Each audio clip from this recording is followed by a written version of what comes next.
안녕하십니까. 11월 25일 화요일 저녁쯤 시작하도록 하겠습니다. 한 주간 날씨도 되게 추웠고요. 건강하게 잘 보내셨습니까? 이제 겨울이 뭐 바로 온 것 같습니다. 이제 건강 유의하시고요.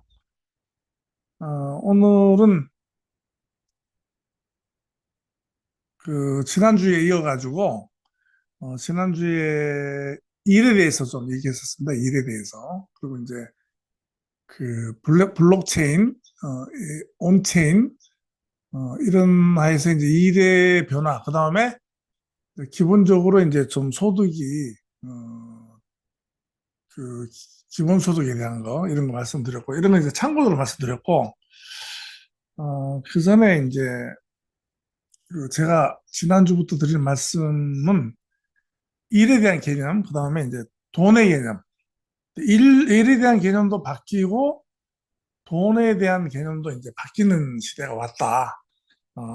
그런데 이제, 제가, 그러니까, 지난 일요일이죠. 지난 일요일 날, 제가 운영하는 교육센터에서 자체 강연을 했습니다. 자체 강연을 했는데, 어, 그 전날 토요일 날은 또 이제 그 울산 시립도서관에서 강의를 했고요.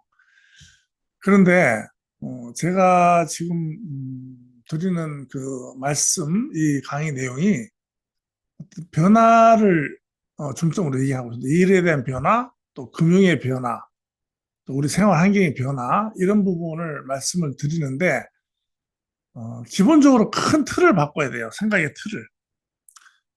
어떤 거냐면, 기존에 가지고 있던 상식이나 그 생각 가지고는 이 새롭게 바뀌는 이것을 알 수가 없습니다. 그래서, 근본적으로 내가 생각하는 부분을 좀, 바꿔서, 생각할 필요가 있다. 이 일에 대한 개념, 일이 없어진다고 제가 말씀드렸거든요. 되게 좋은 일이잖아요. 그죠? 그런데 일을 안 하면 죽죠. 그리고 일이라는 게 또 우리의 정체성이고, 우리는 또 일로 다 이렇게 그, 우리의 정체성이, 그러니까 좋은 회사 다니거나 좋은 일을 하면은 훌륭한 거고, 또 이 일, 직업이 없으면 또 그거는 좀 사회적인, 나고자고, 뭐 일을 많이 하면 물론 힘들겠지만, 또 일에 대한 소득에, 또 소득에 따른 어떤 그 사회의 어떤 그 계층이 또 되고 이러기 때문에, 일을 떠나서는 살 수 없는 존재입니다, 사실은. 그리고 우리 세대 같은 경우는 일을 어, 하기 위해서 태어났다고 볼 수도 있습니다.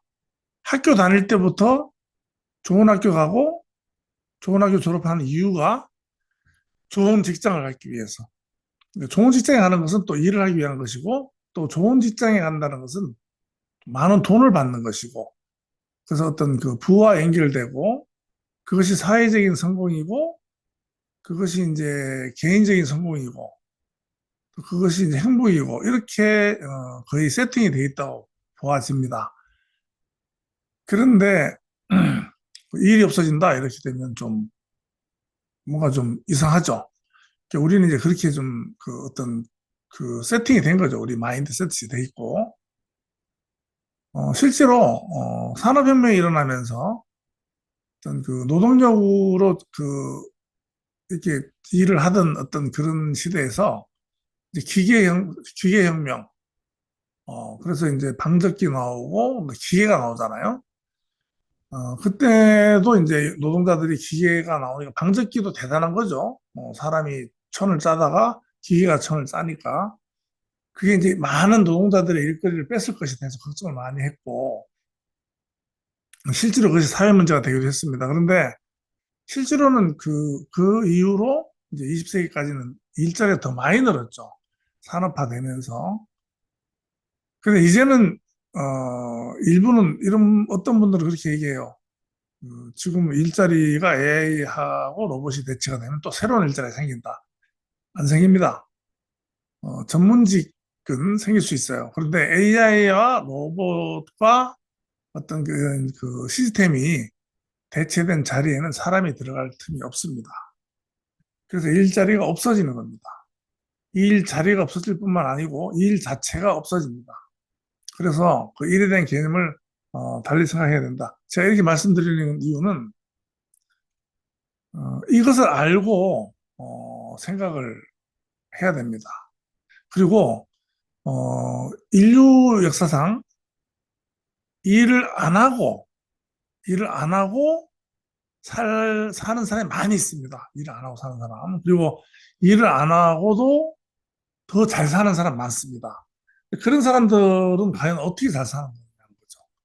그럼 우리도 뭔가 좀 일을 안 하고 잘 살 수 있는 방법도 있지 않을까? 자, 그런 부분도 있을 겁니다. 그런데 일부는 일을 열심히 하는데도 못 살고 일부는 일을 안 하는데도 잘 산단 말이에요. 이것은 어떤 경제적인 부의 분배가 좀 불균형하기 때문이잖아요. 이런 부분은 어, 어떤 잉여 가치라든지 부가 분배가 잘 된다면 일을 안 하고 살 수도 있을 것이고 또 일을 힘들게 하지 않아도 적당하게 살 수 있을 것이다. 이렇게 생각을 합니다. 그래서 그 일에 대해서 지난번에 말씀드렸고요.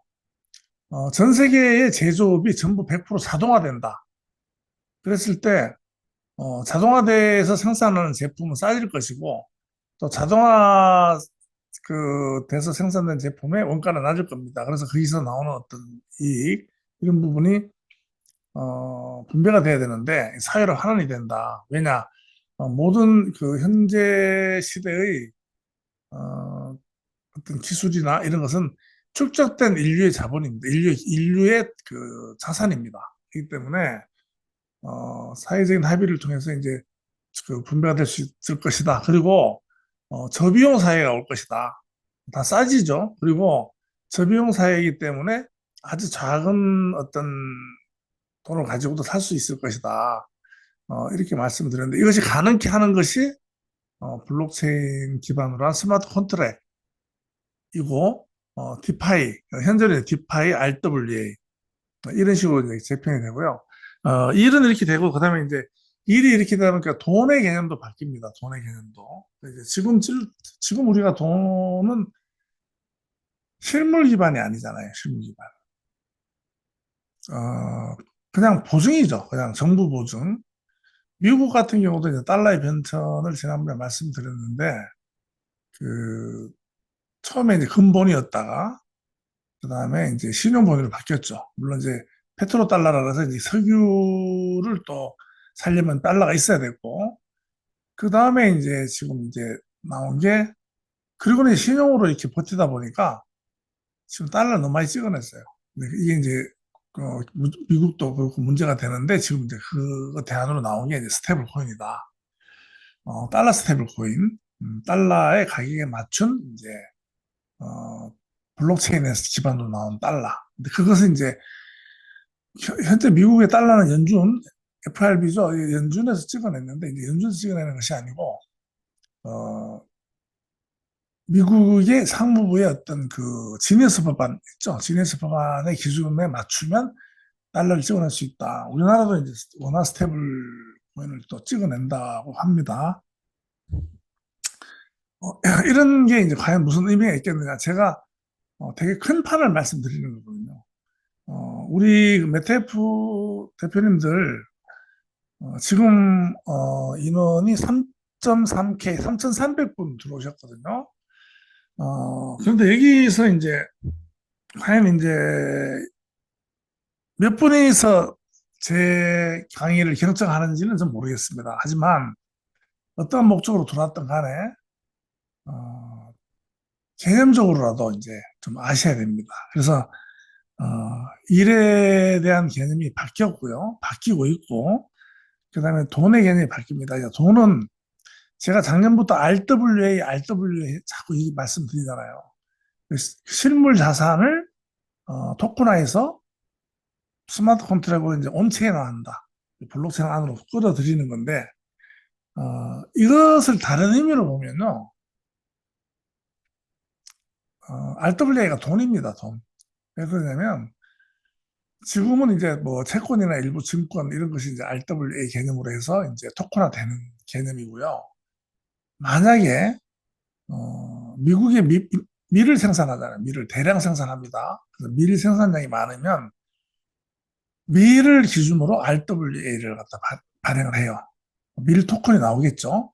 그러면 이것은 어떻게 보면 밀을 바꿀 수 있는 밀화폐예요. 밀화폐. 그 사우디에서는 오펙이라든지 이런 데서 결성을 해서 석유화폐를 발행할 수 있겠죠. 이거는 석유를 살 수 있는 겁니다. 그리고 뭐 어쨌든 그 각국마다 자원이라든지 이런 거에 대해서 어떠한 각 그 제도권별로 어떤 기준을 세워서 RWA를 운치하면 이 자체가 전부 다 화폐가 되는 겁니다. 따지고 보면. 그렇게 되면은 실물 기반의 화폐죠. 이거는 지금까지 우리가 썼던 화폐는 신용 기반의 화폐입니다. 실물이 아니잖아요. 그냥 신용 기반으로 그냥 발행한 종이일 뿐입니다. 그런데 이제 정부에서 보증을 하고 달러는 미국에서 보장을 한 거죠. 그런데 그것이 이제 많이 발행하다 보면 이제 화폐가 많이 돌면 이제 인플레이션 돼서 가격이 올라가는 거고. 그래서 이제 그런 식으로 되는 거예요. 그런데 이제 그 부분은 제가 이제 이렇게 간략하게 말씀을 드리고 그 다음 바뀌는 게 이제 공간의 개념이에요. 공간의 개념. 제가 왜 이제 공간의 개념을 말씀드리냐면 지금 많이 느끼실 거예요. 어, 과거에 도심마다 중심가라든지 그래도 이제 또 각 뭐 읍단위도 그렇고 어떤 단위별로 번화가가 있죠. 번화가에는 상가가 항상 꽉 찼죠. 뭐 지하도 2층도 3층도 꽉 찼죠. 그런데 지금 보면요 공실이 어마어마합니다. 공실이 대구 같은 경우는 이제 대구가 동성로가 있는데요. 제가 봤을 때 한 두 집 건너 한 집이 아니고 한 집 건너 두 집이 공실입니다.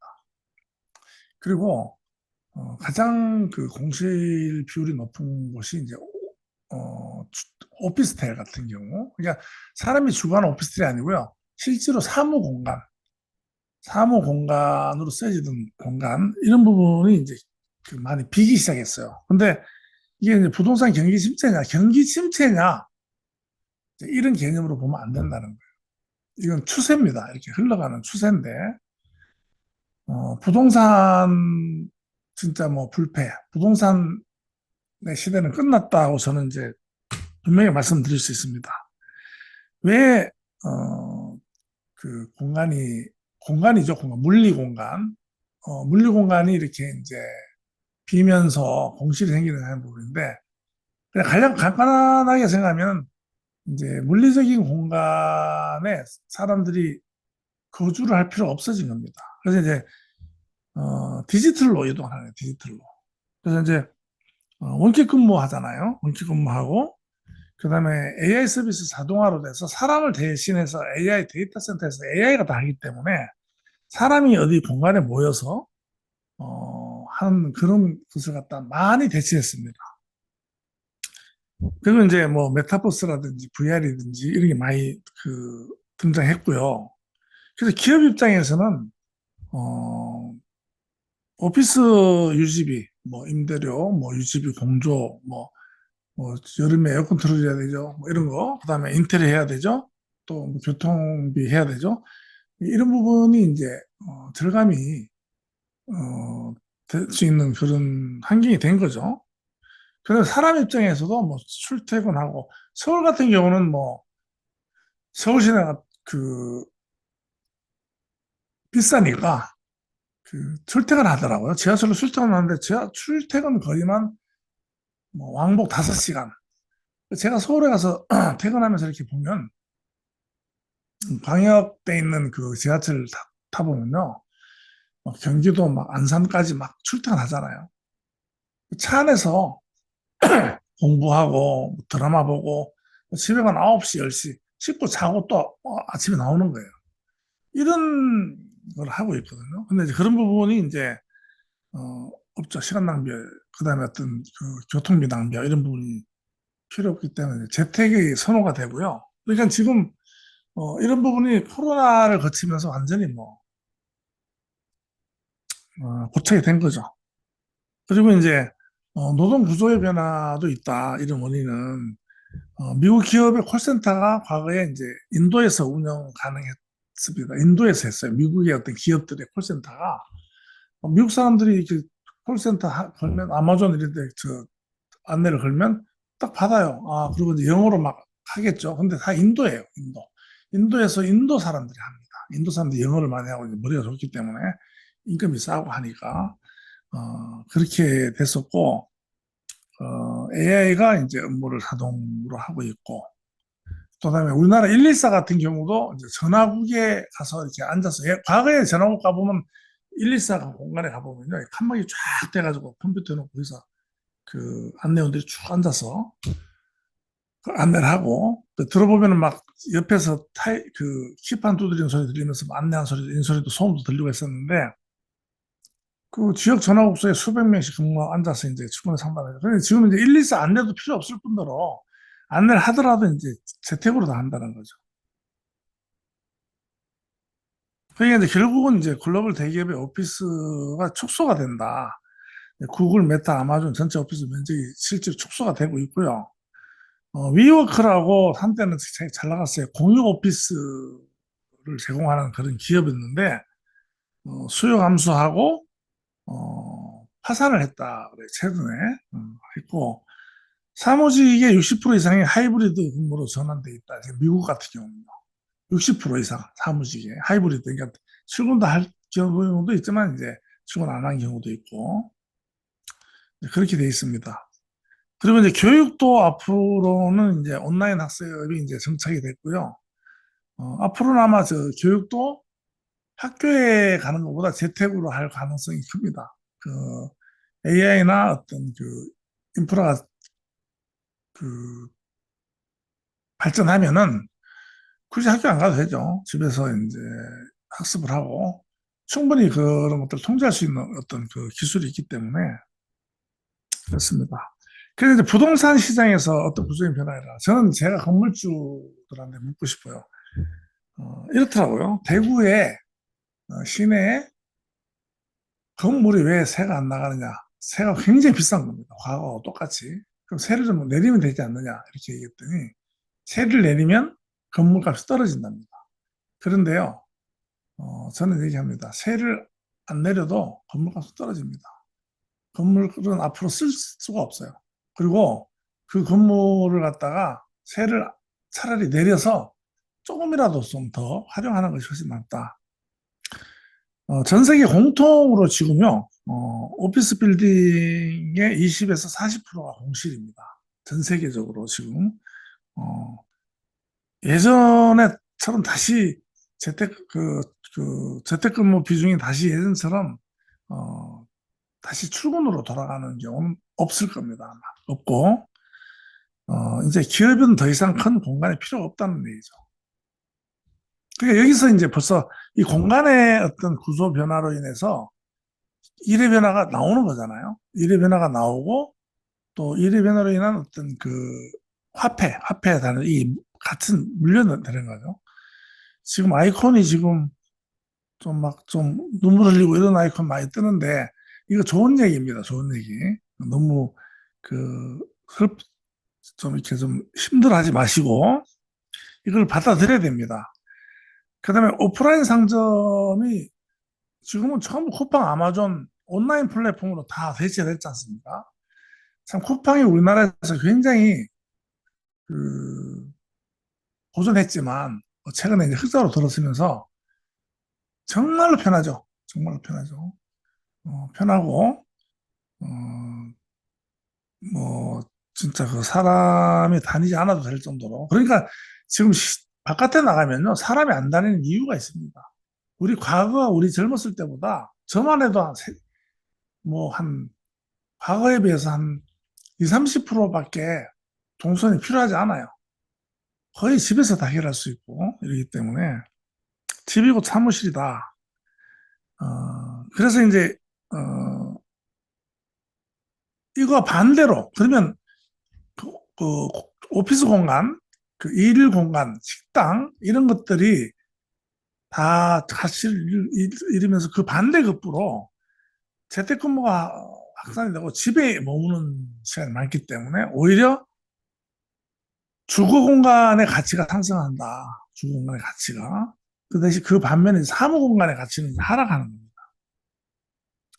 그래서 이제 그 공간 개념 자체가 바뀌고 있는데 출근해야 해야 되는 공간, 출근을 해야 되는 공간 대신에 로그인하면 되는 가상 공간으로 정보화진흥원이라고 있습니다. 우리나라가 진흥원 중에 거기가 과거에 이제 이런 시험을 했어요. 뭐 오래됐죠. 몇 년 전에 출근을 사무실로 하는 게 아니고요. 서울에 서울역에 어떤 센터가 있고 뭐 이렇게 공간이 있나 봐요. PC가 한 대 있대요. 거기 가서 로그인하는 게 출근인 거죠. 제 지인이 이제 거기 회사에 다녔었는데 그 서울역에서 그냥 로그인하는 거예요. 그러면 이제 출근이 되는 겁니다. 그래서 회사 사무실에 들어가서 출근부 도장 찍고 얼굴 확인하고 회의하고 나오는 것이 아니고요. 이 사람은 그 다음날 바깥 활동할 수 있는 가장 가까운 장소에 있는 센터에서 로그인하고 거기서 볼일을 보는 거예요. 그래서 거기서 바로 또 로그인을 로그아웃하고 퇴근하는 거죠. 그런 식으로 그런 식으로 어, 하는데 그 지금 생각하니까 이제 그게 이제 그 이런 걸 시험하는 게 아니었겠나. 그 학교도 학원이나 이것도 이제 메타버스 AI 학습 공간인데 이것도 이제 가상 공간으로 들어가죠. 그다음에 오프라인 쇼핑몰은 이제 온라인 커머스하고 AR 쇼핑 쇼룸으로. 그다음에 AI 쇼룸이라는 게 이제 앞으로 나오겠죠. 나오면 뭐냐면 지금은 그냥 이렇게 쿠팡에서 이렇게 그림만 보고 사잖아요. 그런데 실제로 3D로 해서 앞뒤 위아래 다 볼 수 있고 실제로 내가 가상공간에서 입어보고 그렇게 옷을 산다는 겁니다. 그러면 뭐 실제 갈 필요가 없죠. 지금은 이제 사진 이미지만 보고 사다 보니까 또 반품도 있고 하지만 이제 AI 쇼룸이 생긴다는 거예요. AI 쇼룸. 실제로 옷을 입어보는 거죠. 가상 공간에서. 세상이 이렇게 희한하게 돌아가고 있습니다. 앞으로 세대는 이런 걸 당연히 받아들이겠지만 우리 세대는 아날로그서부터 쭉 올라왔잖아요. 그러니까 참 세상이 우리 세대 눈앞에서 스쳐가는 이런 그 기술의 변천이 어마어마한 겁니다. 대형 오피스 빌딩은 소규모 협업 공간이나 홈 오피스로 바뀌고요. 사람을 모아야 생산성이 증가가 되는데, 이제는 이제 디지털 협업, 크라우드 소싱 쪽으로, 하는데 공간의 핵심 가치는 이제 물리적인 공간에서 기능성으로 이제 전환이 된다. 그러면 이제 미래 시나리오 공간은 이제 어떻게 이제 바뀔 거냐. 집이 이제 모든 활동에 허브가 됩니다. 집이 이제 모든 활동의 이제 중심이 되는 거예요. 과거는 집은 잠만 자고 나갔어요. 그런데 지금은 잠도 자지만 모든 활동의 중심이 되는 겁니다. 그래서 홈 오피스도 되고, 홈 트레이닝, 홈 스쿨, 홈 엔터테인먼트. 집에서 모든 즐길 수 있는 그런 부분이 되고요. 그래서 주거용 부동산은 꾸준히 수요가 유지되고 아마 좀 더 첨단을 걷고 좀 더 발전적이 되지 않을까. 더 쾌적해야 되고. 과거에 뭐 잠만 자고 나간다 이러면 뭐 조그만한 집이어도 되지만 좀 그런 부분. 그다음에 이제 기업 공간은 이제 미니멀해야 된다. 대형 오피스는 필요 없어지고 5 내지 20% 규모의 소형 회의, 교류 공간만 유지해도 된다는 거죠. 그래서 대부분 직원은 재택 그리고 자율 근무가 될 것이다. 그래서 도시 구조가 다시 이제 재편되는데요. 지금 도심이 지금 그 무너지고 있죠. 상권이 쇠퇴가 되고 있고 역세권이라는 말이 많았죠. 역세권, 몰세권, 그다음에 그 학교가 있는 거죠. 학세권인가요? 그런 것들이 이제 사실은 그 없어진다고 봐야죠. 그래서 오히려 이제 교회 주거 선호, 환경이 좋은 곳 이런 쪽에 이제 그 주거 선호가 되지 않을까. 그래서 부동산 불패가 끝나는 이유는 사람들이 더 이상 모여 살지 않아도 되고 모여 일하지 않아도 되기 때문이다. 그런 겁니다. 그래서 이런 부분을 제가 이제 말씀을 드리는 이유는, 일의 개념에 대해서 말씀드렸고요. 그다음에 이제 돈의 개념에 대해서, 음, 그, 말씀드리고, 그다음에 이걸로 인해서 이제 공간의 개념.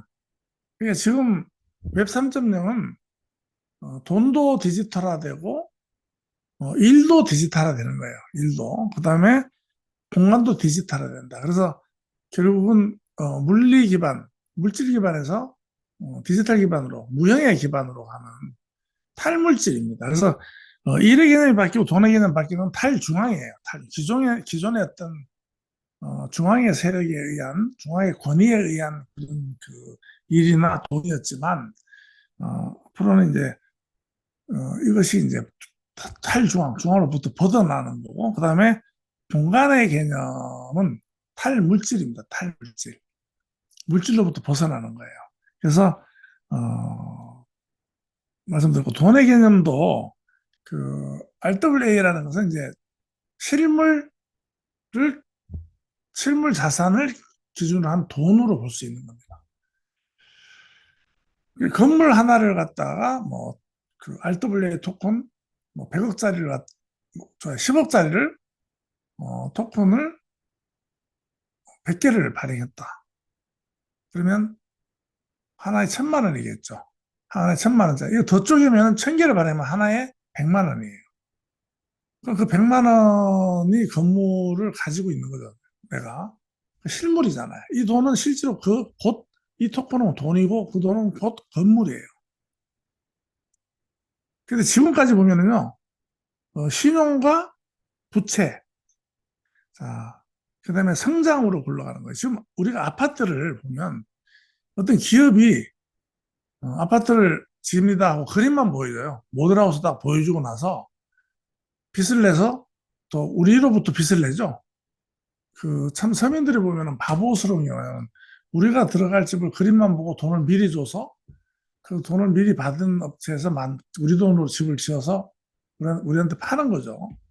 그런 구조로 갔죠. 그 대표적인 게 결국은 이제 부채로 돌아가는데 모든 기업들도요 부채 비율이 있고 삼성이나 뭐 어떤 기업이든지 부채가 있는 거예요. 그러니까 주식을 판단하는 데 있어서 부채 비율까지도 다 당연한 걸로 들어간 겁니다. 근데 이것이 지금 이제 어, 부채 엔진이라고 그래요. 부채 엔진. 그게 이제 중앙은행이 돈을 갖다가 이제 찍어내죠. 그러면 신용을 창출하는 거죠. 신용으로 이제 하는 거니까. 그리고 이제 그게 이제 양적 완화 뭐 이런 거죠. 그럼 이제 은행, 기업, 개인이 부채를 사용해서 이제 투자하거나 소비를 하죠. 그 부채, 그 돈으로. 그럼 이제 그 자산 가격이 상승을 하고 경제 성장처럼 보입니다. 이게. 그래서 성장이 부채를 정당한다. 이런 구조를 이제 부채 엔진이라고 합니다. 부채 엔진. 부채 엔진. 지금까지 그렇게 해온 거예요. 지금까지. 그런데 이제 이것이 지금은 이제 그 멈출 조짐이 나타나고 있는 겁니다. 멈출 조짐. 지금 어저께 제가 그 모임이 있어가지고요. 그 대구에서 유명한 식당이에요. 굉장히 유명한 식당입니다. 규모도 크고, 저녁 6시 40분에 도착했는데, 저희 팀 한 팀하고, 어, 이렇게 개인적으로, 단체 한 팀하고 개인적으로 온 거 두 팀. 9시 반에 나올 때까지 계속 그 상태였어요. 그 집이 대구에서만 해도 반세기를 해오던 집이에요. 제가 어저께 딱 그걸 보고 깜짝 놀랐습니다. 정말 가슴이 쿵 내려앉았어요. 이거 심각한 정도가 아니구나. 근데 지금 이러한 현상이 뭐냐면요. 지금 그 부채 엔진 작동이 멈추면서 뭔가 전환되는 그러한 그 분기점에 있다는 겁니다. 분기점에 있다. 그것이 이제 쉽게 얘기하면 블록체인 기반의 어떤 그 탈물질 사회로 가고 있는 거죠. 탈중앙 탈물질 사회로 바뀌는데 기존의 기존의 그 시스템 안에 있던 그 이해관계자들, 당사자들 그런 것들의 어떤 그 기득권 유지를 위한 거, 그다음에 새로운 세력과의 어떤 알력 같은 게 굉장히 심하고요. 원래는 이게 비트코인이나 이런 그 블록체인 기반의 웹 3.0은 탈중앙이잖아요. 근데 기득권들은 이것을 다시 탈중앙을 장악하려고 하는 거예요. 장악하려고. 물론 장악을 당할 수 있습니다. 당할 수 있고, 국가 간의 경계가 있기 때문에, 어떤 형태로는 이제 잡을 거예요. 어떤 형태로 잡는데, 이것은 이제 과도기적인 현상이다. 결국은 이제 원래 애초에 어떤 철학대로 갈 수밖에 없다. 그래서 이제, 어, 이 엔친이 지금 이제 부채 기반 성장 모델이 이제 수명을 다하는 중이다. 그래서 이제 그 다음 단계 이제 어떻게 되냐는 거죠. 음, 부채 기반 성장 모델이 더 이상 작동하지 않는다는 것이 이제 그 경제학자들이라든지 이제 어떤 그런 쪽에 있는 사람들이 이제 느끼기 시작한 거죠. 어쨌든 상당히 혼란스럽습니다. 그냥 살아가는 사람들은 모르지만 우리 그 블록체인 기반의 어떤 투자를 한다거나 이쪽 일을 하는 사람, 우리 그 메타F의 대표님들 같은 경우는 야 이게 뭐 어쨌든 코인을 가지고 하니까 이게 뭐 돈하고 코인하고 뭐 같기도 하고 이 코인이 돈도 되기도 하고 뭐 돈이 또 코인이 되기도 하고 막 이렇잖아요. 그런데 또 이제 원화를 갖다가 또 USDT로 사서 또 USDT로 또 뭘 바꾸고 막 이런 과정을 거치는 거예요. 근데 이러한 부분을 지금 복잡한 이런 과정을 겪는다는 거, 복잡하다 뭔가 이런 느낌은 음,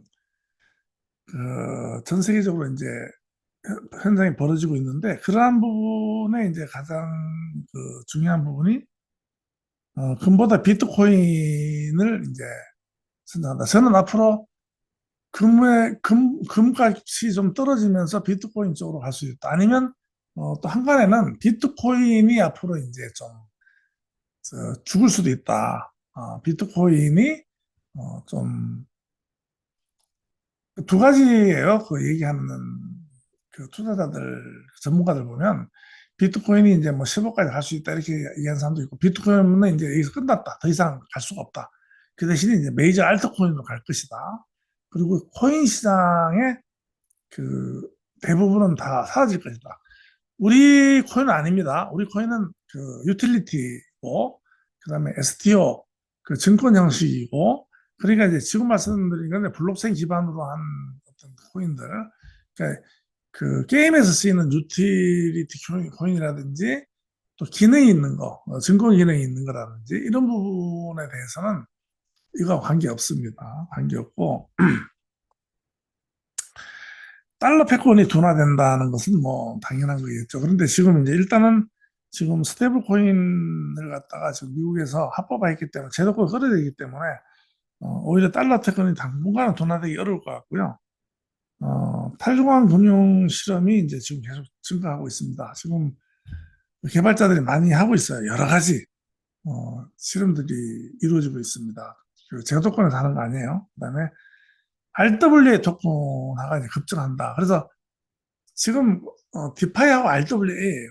지금 핵심 그 중점이 NFT도 물론 이제 그 RWA하고 뭐 비슷한 성격이지만 그래서 이제 원래 화두는 디파이 그다음에 RWA 그다음에 스테이블 코인입니다. 스테이블 코인 이런 부분. 그래서 이제 사람들이 이제 이런 분야를 감지하고 대안을 찾기 시작했다는 겁니다. 지금 대안을. 그런데 미국에서도 이제 그 대안을 찾은 거죠. 그래서 이제 부채를 창출해서 성장하는 모델은 이제 끝났다. 이것이 이제 대전환이다. 그래서 일부 그 경제학자들, 전문가들은 2, 3년 새 대공황이 올 것이다. 근데 이제 또 일부에서는 대공황이 이렇게 오면 이제 완전히 그 시스템 붕괴가 되기 때문에 아마 조금씩 전환하면서 올 것이다. 뭐 이렇게 얘기를 많이 합니다. 그럼 달러 기축 시대가 약화가 될 것이다. 왜냐하면 저는 이렇게 생각을 했습니다. 저는 개인적인 견해인데 RWA가 의 화폐가 많이 발생이 돼요. 분명히 됩니다. 왜냐하면 지금 그 달러 기축으로 쭉 한 몇 년이죠? 40, 근본이 끝나고 70년부터 한 55년간 신용달러였잖아요. 55년간 신용달러 시대였는데 어, 그 달러 중심이었죠. 그런데 지금 RWA, 그러니까 지금 이제 미국에서 다시 만드는 달러 스테이블도 결국은 실물을 기반으로 기존에 있는 달러지만 기존에 있는 채권이지만 그것을 일대일로 패깅해서 이제 발행하는 거기 때문에 이 스테이블 코인은 실물 기반이라고 볼 수 있어요. 그런데 RWA는 그 실제 물건 기반이잖아요. 그죠? 물건 소비재든 무슨 물건이든 그 실물 기반이에요. 실물 기반 돈이잖아요. 그러면 어차피 금 코인하고 곡물 코인과 바꾸려면 중간에 젠더 역할하는 화폐가 있어야 됩니다. 바로 바꿀 수가 없죠. 금 코인 가지고 이제 그 어떤 사람이 이제 투자자가 금 코인이 있어요. 근데 지금 밀을 갖다 좀 사야 되겠어요. 밀을 수입을 해야 되겠어. 그래서 그럼 이 금 코인으로 이제 밀을 사려면 바로 이제 그 안 되죠. 그 중간에 역할을 하는 어떤 화폐나 시스템이 있어야 되겠죠. 근데 지금 그게 이제 앞으로는 어떤 그것을 AI가 이제 이런 부분이 이제 또 AI가 이제 개입이 됩니다. 그래서 AI가 개입해서 최근에 거래했던 가격 연동, 금값의 상승, 하락, 또 양국값의 상승 이런 것을 다 포착해서 조율해주면서 전환시켜주죠. 근데 지금 당장에는 그 중간에 젠더 역할하는 것이 달러가 될 것이다. 이런 것이 이제 가면서 점점 소멸되면서 결국에는 이제 어떤 중간 역할하는 것이 이제 시스템적으로 되든지 여러 가지가 나와 있어요. 그런데 이제 이게 이제 시험이 돼야 되기 때문에 그래서 이제 그렇게 돼 있고 실물 가치 자산 기반의 경제가 부활한다는 거예요. 실제로 그게 맞잖아요. 돈이라는 게 뭐 돈을 받으면 실제 그게 그만한 가치가 있어야 되는데 가치가 없는 거잖아요. 지금. 그 인플레이션이라는 것은 그만한 가치의 그 돈과 실물, 그러니까 신종화폐 실물의 갭이에요. 그게 이제 그 인플레이션이잖아요. 그래서 돈이 더 싸지는 거죠. 계속. 네, 그런 거고. 디지털 자산 블록체인이 새로운 금융 인프라로 이제 흡수되는 중이다. 그래서 이제 국경 없는 그 응용, 디파이, RWA 쪽으로 이동한다. 이건 단순한 현재 이것은 이제 단순한 경기 침체가 아니고요. 경제 시스템의 기본 프로토콜이 바뀌는 과정에 있다.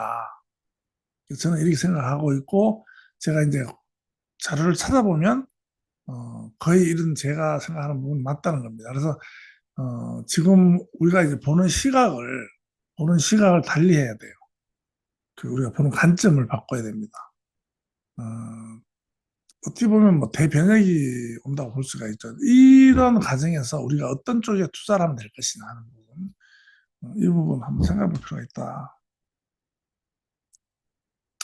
그래서 이제 달러 신용 기반에서 실물 토큰 기반으로 이동하는 것이다. 현재 이동하는 과정에 있다고. 그리고 그러한 것을 준비하고 있는 과정에서 지금 많은 눌림 현상이라든지 주식이라든지 코인이라든지 이런 부분 이런 것들이 많이 어떤 그 코터를 하는 세력이 있다 하는 부분입니다. 그래서 기존 시스템은 달러 기축이고 신용평가 회사가 있었잖아요. 신용평가 회사가 왜 있습니까? 이 자체가 신용사회라는 얘기잖아요. 신용사회라는 말이 좋은 말이 아니에요. 신용을 갖다가 빚을 내기 위해서 신용을 보는 거잖아요. 근데 빚을 안 내면 신용이 필요가 없잖아요. 그 빚으로 돌아간 사회라는 얘기입니다, 결과적으로. 은행은 이제 부채를 창출하고 있고, 모든 게 청산이나 결제가 느린 거예요. 굉장히 과거에는. 느리고. 그 스와이프 같은 경우도 송금을 하는데 내 돈을 보내는데도 돈을 갖다 중간에서 3일에서 5일 붕 떠 있잖아요, 돈이. 그런 구조, 불투명한 리스크 구조, 뭐, 참 그 금융에서 우리가 길들여져 있기 때문에 그렇지, 실제로 현실에서 어떤 재화를 생산하는 그러한 입장에서 봤을 때 그 중간에 돈이라는 것이 매개체로 있으면서 얼마나 많은 착취를 당했겠느냐 하는 부분입니다. 착취를 많이 당한 겁니다, 실제로. 그 농사 짓는 분들. 그러니까 정말 농사 짓는 분들, 바다에 가서 물고기 잡는 분들, 현장에서 일하시는 분들의 그 노고가 100% 돌아간 게 아니고 반도 안 돌았다고 봅니다. 그러니까 이런 부들이 이분들한테 가야 될 부가 다 모여서 딴 데로 흘러가가지고 먹고 노는 사람이 생긴 거예요. 따지고. 근데 이런 부분은 이제 블록체인, 온체인 기반의 어떤 스마트 컨트랙으로 공정하게 분배가 될 수 있는 그러한 시스템이 갖춰졌다는 거예요. 근데 이러한 것을 이해를 하려면 그냥 기존에 있는 상식 가지고 이해를 못 합니다. 기존에 있는 상식 가지고는. 그러니까 그런 부분을 좀 생각해야 되고요. 그다음 중앙 집중적으로 통화를 발행했다. 봤잖아요. 한국은 한국은행에서 발행했고, 미국은 연준에서 발행하고, 화폐는 그다 했는데, 앞으로는 중앙은행, 연준에서 발행하지 않는다. CBDC 발행할 수 있죠. CBDC. 미국은 CBDC, 센트럴 뱅크 디지털 커런스. 그래서 이제 중앙은행에서 발행하는 디지털 화폐라는 뜻인데, 요번에 그 민생지원금 봤죠? 이게 이제 프로그램이 돼 있는 거예요, 돈에. 그래서 이 돈은 이제 미국에서 쓰이면 되지 않겠다 해서 트럼프는 안티 CBDC법을 또 만들었어요. 그래서 그러한 거 기능이 없는 돈이면 이제 찍어내도 되는 거죠. 그런데 이제 그런 부분을 만들지 않는 조건으로 중국과 이거나 우리나라는 아마 분명히 그 CBDC에 아마 그런 기능을 넣을 것이다. 그런 민주사회에서 있어서는 안 되는 얘기예요. 돈이 내 수중에 들어오면 내 거라야 되죠. 그죠? 근데 돈이 내 수중에 들어오지만 그 돈의 DNA는 정부의 통제가 들어가 있는 겁니다. 그러니까 예를 들면 똑같은 돈을 주면서도요. 계층을 분리해서 뭐 너희들은 하층민이 예를 들면 소득이 적으니까 과소비하지 못하게 어떤 프로그램을 해놓은 거예요. 한꺼번에 많이 못 쓰게 해놓는다든지 또 소비재도 보면은 과소비할 수 없도록 프로그램 한다든지 또 그 어느 일정 기간 내에 다 쓰지 못하게 한다든지 또 어느 지역에서 못 쓰게 한다 이러면 술집에 가서 못 쓰게 한다든지 이런 식으로 돼버리면 이거는 통제사에도 그런 통제가 없잖아요. 이제 그런 게 염려가 되는 거죠. 이제 그렇고 실물 기준 그러니까 새로운 시스템은 어떻게 바뀌느냐 하는 건데 실물 기반 RWA 제가 예전에 말씀드렸잖아요. 실물 기반 RWA 토큰화된 자산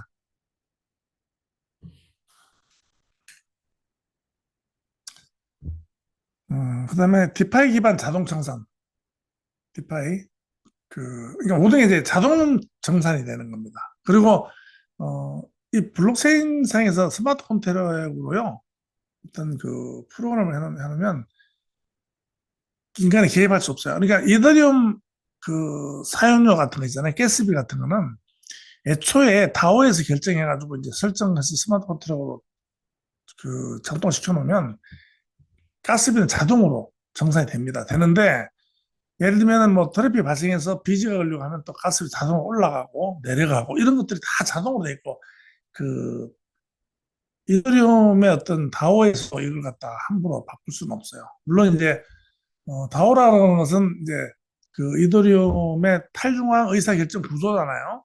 물론 아직까지는 이런 것이 완벽하다 볼 수는 없습니다. 그래서 다오에서 어떤 결정을 해서 이제 하드포크를 할 수 있어요. 하드포크. 하드포크라는 것은 기존의 어떤 프로토콜을 갖다가 이제 바꾸는 거죠.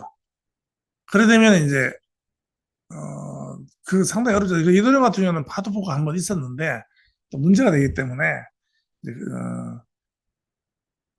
자동 청산된다. 디파이 기반 자동청. 그러니까 이것은 결국은 투명성이라는 탈중앙이고 투명성을 나타내는 말이고 온체인으로 투명 거래가 되고 이렇게 된다. 그래서 부채보다 실물 데이터가 중심이 되는 새로운 금융의 어떤 그 프로토콜로 교체되는 과정이라고 보고 있습니다. 그래서 이제 신용 기반에서 실물 기반의 디지털 경제로의 전환이다. 그래서 이제 돈은 기존에 이제 부채의 증서죠. 의미죠. 돈 자체가 빌문서죠, 빌문서. 돈 자체가. 근데 이제 토큰은 자산의 증서, 자산을 대표하는 겁니다. 이게 실물이라는 거죠. 이게 바뀌는 겁니다. 그러면 아마 더 실물 생산하는 사람들은 더 좋아지겠죠, 많이. 좋아지겠죠. 그리고 이제 부채로 돌리는 부채로 돌리는 경제 엔진이 실물 데이터 자산 토큰 AI 자동화 경영을 넣쳐야 된다. 이것이 진짜 패러다임 시프트다. 겁니다. 그 내용이, 좀, 어떻게 보면 좀 놀랍기도 하고요. 저는 사실 좀 이 자료를 보면서 충격적이었고요. 사실은. 저도 작년에 이 블록체인 강의를 하면서 제가 계속 이제 그 내용을 하다 보니까 이런 결론까지 도달을 하게 된 겁니다. 그래서 이제 이 내용은 제가 이제 웹 3.0 대변안이라 그래서 일요일 날 저희 센터에서 뭐 교수님들도 많이 오셨고 해서 강의를 했던 내용인데 교수님들도 평생 공부하신 분들인데도 의외로 어, 많이 좀 충격적으로 받아들이고요. 그 부분이 있다. 그리고 이 자체를 아예 그냥 거부를 하시는 분들도 있다는 거죠. 이제 시간은 다 돼 가고 있는데 제가 몇 가지만 좀 말씀을 드리겠습니다. 그래서 이제 이러한 시대에서 이제 어떠한 블록체인들이 작동을 하느냐 하는 부분인데 어, 물론 가치 저장으로 가장 돼 있는 것이 비트코인이죠, 비트코인. 앞으로는 금보다 비트코인이 훨씬 더 잘 나갈 것 같다 생각을 하고 있는데 그것은 뭐 아직까지 모르죠. 그래서 이제 비트코인하고 STX라서 비트코인을 확장해서 스마트 컨트랙트 센터를 구축하는 것이 있고요. 라이트닝 네트워크가 있습니다. 이게 비트코인 기반으로 이제 결제하는 그런 것이 있고요. 그다음에 범용 스마트 컨트랙 플랫폼 범용 누구나 쓸 수 있는 거. 그러니까 우리도 그 토큰 생산할 수 있습니다. 의외로 어렵지 않아요. 이더리움이나 트론이나 솔라나에 내가 지갑이 주로 이제 뭐 메타마스크를 많이 쓰던데 지갑 하나 만들어 가지고 어, 블록체인 솔라나나 이더리움 블록체인에 가서 그 토큰 팩토리가 있습니다. 그래서 거기 가서 그 필요한 함수를 뭐 이름하고 뭐 발행 개수하고 쭉 집어넣고요. 말로 설명하면 그렇습니다. 그 이더리움에서 하면 이더라는 화폐가 그 안에 내가 돈을 지불해야 되잖아요. 그래서 이제 ERC20, ERC20 기반으로 발행을 한다. 그러면 거기서 이제 이거는 할 때 한번 시험을 해봐요. 테스트넷이 있습니다. 그래서 이제 거기서 이제 발행을 하는 데 있어가지고 그때는 이제 가상가스를 줘가지고 발행 성공을 하면 이제 본 메인넷에서 그대로 옮겨가가지고 어,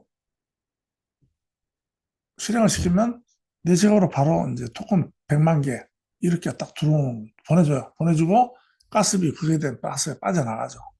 그럼 이 지갑에 있는 거 가지고 이걸로 어떤 형태로 쓸 거냐 하는 것을 내가 결정해서 다시 이제 그 다음 단계가 있겠죠. 그래서 이제 그런 식으로 할 수 있는데 그런 걸 할 수 있는 것이 이제 이더리움, 솔라나, BNB 체인 이런 것들입니다. 어, 그 범용 우리가 가서 쓸 수 있는 거, 쓸 수 있는 거. 그 다음에 이제 이더리움이 너무 이제 장사가 잘 되고 너무 복잡한 거예요. 그러니까 이더리움 레이어 2, 이더리움 옆에 이더리움으로 들어가는 그 문이 너무 좁고 너무 붐비니까 이제 입구를 몇 개 더 내주는 거예요. 그 레이어 2입니다. 그래서 이더리움의 보안을 다 쓰고 이더리움 시스템을 쓰지만 이제 그 이더리움을 들어가기 위한 어떤 그 예비적으로 먼저 이제 앞에서 이제 그 정리하는 거죠. 정리해가지고 이것을 다 정리해서 롤업을 모아서 이더리움으로 이제 집어넣는, 그러니까 보조 역할을 하는데 이건 이더리움이 아니고 다른 블록체인이에요. 근데 이더리움도 이제 오픈 소스이기 때문에 이제 그 기생으로 붙어서 하는 거는 이더리움에서는 기술적으로 뭐 이더리움 허락 받는 게 아니에요. 그냥 하면 되는 거예요. 이더리움하고 같은 그 프로그램을 써가지고 그냥 아비트럼이라든지 옵티미즘, 그다음에 베이스, 코인베이스라고 하죠. 이런 것이 이제 레이어 2다. 이런 것들은 앞으로의 시대에서 굉장히 제가 볼 때는 얘들 영원히 갑니다. 영원히 가는 그런 블록체인들이라고 보면 됩니다. 그다음에 오라클 기능인데 오라클 기능은 이 블록체인들은요 외부 정보를 받질 못해요. 자기네 할 일만 합니다. 그러니까 스마트 컨트랙하고 디파이를 하려 그러면 이율도 알아야 되고 뭐 금리도 알아야 되고 뭐 외부의 어떤 환경을 알아야 되잖아요. 그러니까 그 스마트 컨트롤이 해당되는 환경을 알아야 되는데 또 뭐 각국의 정보라든지 방침이라든지 알아야 되는데 이런 것을 갖다가 자기네들 스스로 알 수가 없기 때문에 외부에서 그것을 갖다 뿌려주는 정보를 집어넣어주는 그런 블록체인인데 그게 이제 오라클 외부 정보 준다라는 건데 그게 이제 체인링크가 독보적이에요 지금. 그다음에 밴드 프로토콜이라고 있고요. 그다음에 API 3 이런 식으로 이제 근데 기능이 약간씩 다르죠. 다르고 이제 또 이렇게 그 정보를 뿌려주는 시간적인 그런 것도 다르고 이런 부분은 공부를 하셔가지고 주의 깊게 보시면 됩니다. 그런데 송금 결제 요까지만 얘기할게요. 기존의 그 금융 기반 달러 기반의 전 세계 달러 송금망이 있어요. 그게 이제 스와이프입니다. 스와이프. 그런데 그 스와이프를 통해서 유동되는 화폐의 70% 이상이 달러입니다. 달러. 그게 달러. 그리고 이 스와이프 송금망에는 미국의 어떤 그 자금 세탁이라든지 감시 기구가 어, 감시를 하게 돼 있어요. 어떻게 보면 돈의 흐름을 미국은 다 알고 있는 거죠. 이런 거. 그러니까 사실은 미국의 어떤 그 권력입니다. 이 스와이프라는 건 미국의 권력이에요. 그러니까 돈만 우리는 이제 일반적으로 미국에 있는 어떤 자녀들한테 돈을 보내고 받고 하는 이런 것만 생각을 하지만 실제로는 그 안에 거대한 그 권력이 들어있는 겁니다. 그래서 뭐 이란도 말 안 들으면 돈 끊어버리죠. 그다음에 뭐 지난번에 우크라이나하고 러시아 할 때 러시아 돈줄 끊어버리죠. 러시아 루블하고 30% 하락되면서 이제 그때 이제 이 비트코인 같은 암호화폐가 이제 움직이면서 그게 이제 자금 세탁도 하고 또 이제 그걸로 무기도 대체하고 이런 식으로 돼 있다는 건데 그래서 이것들이 이제 나쁘게 쓰인다 이런 부정적인 견해도 있지만 그것은 뭐 일부 그런 일이고 또 보완하면 되는 부분이기 때문에 실제로 그 코인 기반의 어떤 국제 송금 시스템에도 지금 미국에서 개입하기 위해서 이제 그런 감시 프로토콜을 만들고 있다고 해요. 그래서 이제 그렇고 이 망을 지금 이것이 준비도 하기 전에 지금 급격하게 이제 스테이블 코인 나오면서 이제 코인이 이제 그 대세가 되니까 그것을 대체할 수 있는 거. 그리고 원래는 이제 뭐 인터넷 통해서 그냥 보내면 돼요. 인터넷 통해서 보내면 되는데 당분간은 국가의 경계가 있기 때문에 아마 이 코인 그러니까 이제 블록체인 기반의 스마트 컨트롤 기반의 화폐들을 국가 간에 이제 주고받는 것을 분명히 국가들은 통제를 하려고 할 겁니다. 그러기 위해서는 그냥 인터넷망에서 실어서 올려보내는 게 아니고 규제를 하겠죠, 규제. 규제를 하게 되면 규제를 하기 위해서는 어떠한 네트워크를 써야 돼요, 망을. 그러면 거기에는 XRP가 지금 가장 뭐 특화되어 있다는 거죠, XRP가. 그래서 이제 XRP, 스텔라 루멘, 스텔라. 이게 에디프라고 스텔라는 같이 움직여요, 같이 움직입니다. 라이트닝 네트워크, 뭐 이렇게 세 개가 돼 있다. 일단 여기까지 말씀드리고 시간이 됐기 때문에 제가 강의를 하면서 자꾸 이제 너무 어려운 얘기를 하고 있고 좀 사실은 이런 내용들은 유튜브에도 잘 안 나옵니다. 잘 안 나오고, 제가, 어, 조합을 했고요. 이 얘기가, 이런 얘기는 조합을 했고, 제가, 논문이라든지 연구소 같은 것도 좀 찾아보고, 이렇게 해서 제가 구성을 해서 말씀드리는 겁니다. 그러니까, 어떻게 보면은 약간 좀 앞서 있는 부분이 있는데, 이런 부분을, 그, 그냥 개념 정도는 받으시고, 자꾸 이렇게 그 감각을 키워 나가시면, 앞으로 사는 거라든지 투자를 한다든지 이럴 때 도움이 많이 될 것으로 저는 생각을 합니다. 그래서 좀 이해를 하시고 음, 그 지금 3천 분 계시네요. 그런데 어, 이제 이분들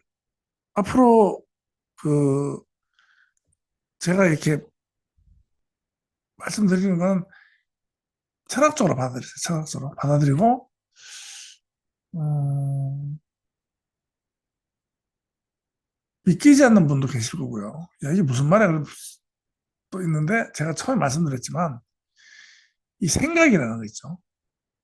우리는 생각은 이 지배를 받으면 안 돼요. 외부의 지배. 그래서 기준이 외부에 있으면 안 된다 그런 말씀 많이 드렸는데 장자가 추구했던 게 뭐냐면 바깥에나 심지어 내 내부의 감정까지도 나를 지배한다 그랬어요. 그러니까 바깥의 어떤 외부의 환경과 내부의 감정을 벗어난 상태를 온전한 나라고 하거든요. 그래서 지금 새로운 시대를 받아들이는 데 있어가지고 기존에 내가 생각하고 있는 토대 위에 이 생각을 하려고 그러면 절대로 받아들일 수도 없고 바뀌지도 않습니다. 그래서 저도 힘듭니다. 사실 받아들이기가. 그런데 분명히 이렇게 돼가고 있다. 음모론이다. 저는 이 음모론 음자도 안 들어간 겁니다. 사실은. 진짜 음모론은 어마어마합니다. 그래서 저는 그 진짜 어마어마한 음모론도 일리가 있다고 보거든요. 그러니까 그런 부분에 대해서도 나중에 재미있게 풀어볼 수도 있고 하니까 어, 다음번에 들어오더라. 제가 회사 얘기를 너무 안 해서 사실 회사에 미안하기도 한데 어, 회사에서도 그렇게 뭐 하지 말라는 얘기도 안 하고 또 다른 강사님들께도 여러 파트별로 잘 해주시고 있기 때문에 저는 이런 파트를 합니다. 하는데 어, 어쨌든 간에 그 우리 회원님들의 어떤 마인드에 도움이 되면 좋겠다는 생각에서 하는 거니까 그 이해를 하시고 그리고 기왕에 들어오셨으면 저 처음에 말씀드렸지만 여러 목적이 있을 겁니다. 그죠? 그냥 뭐 있잖아요. 뭐 조금의 페이 좋습니다. 그건 뭐 당연히 좋고 또 뭐 그냥 뭐 켜놓고 다른 일 하고 계신 분도 계실 거고 한번 들어보자. 야 이거 쓸데없다. 제가 쓸모 없으면 쓸모. 이게 들어놓으면 나중에 또 다 필요한 부분이 있습니다. 그리고 우리 잠재의식에서 이걸 작동을 해요. 그래서 지금 당장 이해가 안 가더라도 들어놨는데 나중에 어디서 어떤 얘기 자꾸 들리다 보면 그때 들어놓은 이 베이스에 그런 얘기 들으면 그때는 빨리 이 사고가 또 이제 그게 결집이 돼가지고 새로운 사고로 발전됩니다. 그러니까 우리 생각은 우리 뭐, 그 상념 속에서도 계속 성장을 하거든요. 그래서 많이 들어놓으면 좋다는 얘기입니다. 그런 상황에서 하고, 99시네요. 자, 제가 30분까지는 오픈을 해놓고 하겠습니다. 아, 제가 PPT 없이 하는 이유는 휴대폰으로 대부분 하시기 때문에 PPT를 안 보십니다. 그래서 PPT를 안 했고 하니까 자료가 뭐 PPT 없어 자료가 하다 이 영상이 그냥 유튜브에서는 제 이름 치면 나오니까 영상 돌려보면은 이제 그 메모가 뭐 소리도 나오고 하니까 그때 챗 보시면 됩니다. 이렇게 해서 활용할 수 있도록 하고 전 다음 주에 또 다시 뵙도록 하겠습니다. 오늘 겨울밤 편안한 밤 되시고 건강하게 다시 다음 주에 뵙도록 하겠습니다. 안녕히 계십시오.